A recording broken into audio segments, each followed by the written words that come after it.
জিলা প্ৰায় ৮০,০০০ আমি ভোট আছোঁ কামৰূপ গোৱালপাৰা যে যিখিনি আমাৰ আছে আৰু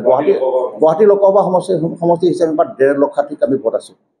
১,৫০,০০০ আমি ভোট আছোঁ আমাৰ গুৱাহাটী চিটিত আছে আমাৰ ডিমৰীয়াত আছে আমাৰ গোটেইবিলাকৰ লগত ইতিমধ্যে এটা আন্তৰিক এটা সম্পৰ্ক গঢ়িছোঁ আমি সামাজিক আমাৰ জাতীয় এটা সম্পৰ্ক গঢ়িছোঁ এই অঞ্চলবিলাকৰ নেতাবিলাকৰ লগত কথা পাতিছোঁ এই অঞ্চলৰ বড়ো ৰাইজৰ লগত কথা পাতিছোঁ গোৱালপাৰা জিলাত যিখিনি আমাৰ বড়োৰ নেতা আছে বড়ো সমাজ ব্যৱস্থা আছে তাৰ লগত কথা পাতিছোঁ আৰু চাৰিওফালে আমাৰ গোটেইখিনি বড়ো ৰাইজ ইতিমধ্যে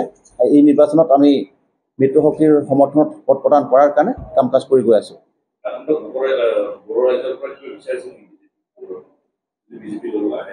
কি কয়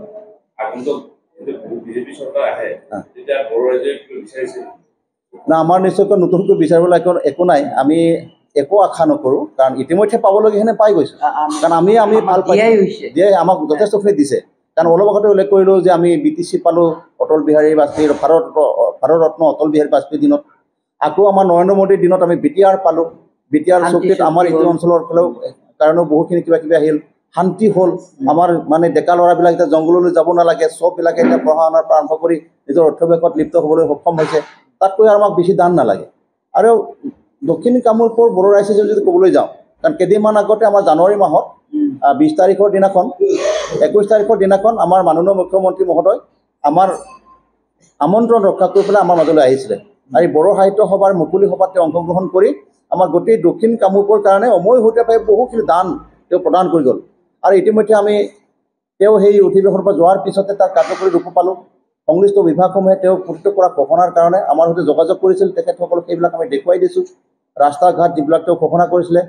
তাৰপিছত আমাৰ সেই বড়ো সাহিত্য সভাৰ কাৰণে যি ১ কোটি টকাৰ এটা মানে প্ৰেক্ষাগৃহ ঘোষণা কৰিছিল এই চাওঁতে আমি ইতিমধ্যে বনাম বিভাগে আহি পেলাই চব চাৰ্ভে কৰি থৈ গ'ল আৰু ঠিক তেনেকৈ আমাৰ বড়ো মাধ্যম আছে বড়ো সাহিত্য সভাৰ কাৰণে আছে এইবিলাকত চৰকাৰে কিছুমান অমূল্য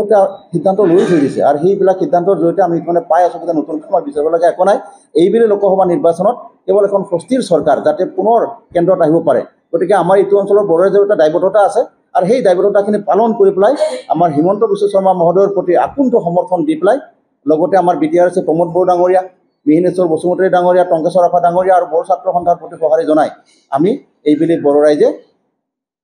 BJP দলক আমি ভোট প্ৰদান কৰিম এইটো আমাৰ